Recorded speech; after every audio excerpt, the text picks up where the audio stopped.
আসসালামু আলাইকুম রহমতুল্লাহ। আশা করি সকলেই ভালো আছেন। আলহামদুলিল্লাহ, আমার গরুর খামার করার আজকে পরিকল্পনা অনুযায়ী আমি আমার বাড়ির গরু দিয়ে আমার খামার কাজ শুরু করব।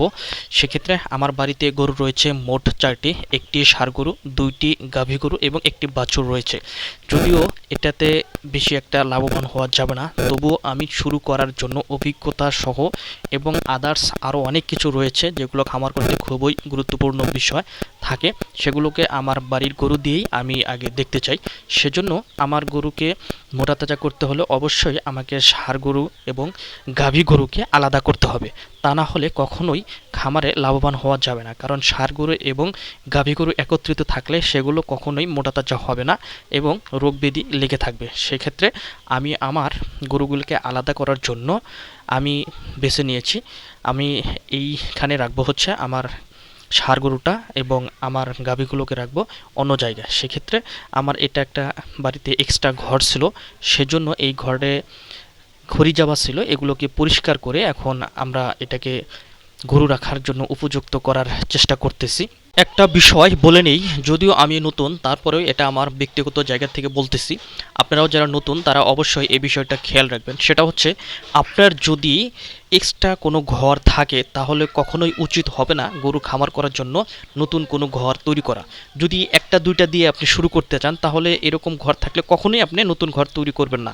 আগে আপনি নিজে চেষ্টা করুন সেই একটা দুইটা দিয়ে আপনি এক্সট্রাভাবে নিজের যে ঘরগুলো রয়েছে সেই ঘরগুলো দিয়েই চেষ্টা করুন। তারপরে যদি আপনি মনে করেন যে এটাতে লাভবান হওয়া সম্ভব, তাহলে আপনি নতুন ঘর তৈরি করবেন এবং খরচটা আপনি তখন এটা পুষিয়ে উঠতে পারবেন। সুতরাং আমার পরামর্শ হচ্ছে, আমিও যেভাবে করতেছি আমি আপনাদের সেভাবেই পরামর্শ দিচ্ছি আর কি। এবং আরও একটি পরামর্শ হচ্ছে, সেটা হচ্ছে যে প্রথমে 1 2 3 মাস আমাদেরকে অবশ্যই 1 2টা দিয়ে শুরু করতে হবে। আমি যেটা শুরু করছি, আমি চেষ্টা করতেছি আমি 3টা গরু দিয়ে শুরু করব। একটা হচ্ছে এই দামড়া গরুটা, আর একটা হচ্ছে আমার বাড়িতে একটা গাভী রয়েছে, সেগুলো দিয়ে আমি 3 4 মাস নিজেকে আগে এটাতে অ্যাডজাস্ট করে নেওয়ার চেষ্টা করব। ইনশাআল্লাহ আপনারা আমার জন্য দোয়া করবেন, আমি যাতে এটাতে অভিজ্ঞতা সহ আরও আদার্স যেগুলো রয়েছে সফলতা কামনা করবেন। আল্লাহ যেন আমাদেরকে সফলতা দান করেন। এটা হচ্ছে আমার ষাঁড় গরু রাখার জায়গা এবং এটাই হচ্ছে আমার প্রথম গরু, যেটা দিয়ে আমার খামারের স্বপ্ন শুরু করতে যাচ্ছি।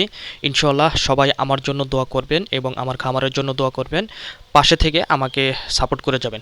তো যাই হোক, গাভীগুলোকে রাখার জন্য যেই ময়লা আবর্জনাগুলো সরিয়ে ফেলেছি, এটাই হচ্ছে তার সর্বশেষ ভিউ। এটা এখানেই হচ্ছে সেই গাভীগুলোকে রাখবো।